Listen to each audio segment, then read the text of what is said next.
Tata Nlole TV Mombasa. Mwindi anauma kama nini? Angalia. Boss. Wewe Madando. Mbona Madundo yule? Ngoje. Wewe Madando. Ngoje. Wewe Madando. Sasa Madundo mambo gani haya? Unafanya nini hapa wewe? Unafanya nini? Kuja. Wewe ndio unaleta Madando. Sasa Madundo anaibu. Utumwa na boss unaangalia nini huko? What are you doing here? Nimeona TV.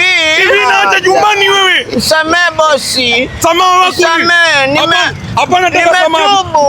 Amuka juu wewe. Bosi. Angalia. Na wachi unatuma wewe asali. Wapi asali yangu napaka kwa kichwa? Asali. Amenidanganya. Ameniambia mwanangu hiyo kipaka nikapaka mimi bosi. Na wewe ndio unaletea Madando. Nasema Madando ile iko weza kazi iko kuja. Sasa Madundo bosi ngoja kula kutuma karafuu. Asali.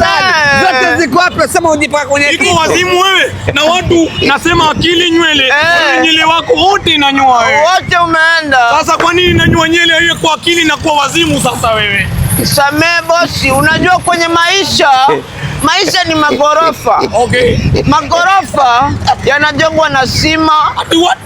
Umena. Naona naongea nini huyu? Nakata shingo. Sasa wewe utapeleka kwa mental wewe. Hospitali ya mental wewe. Bosi ona. Sasa naona wewe. Bosi ona.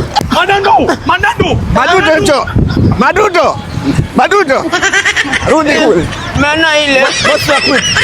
Rudi kule.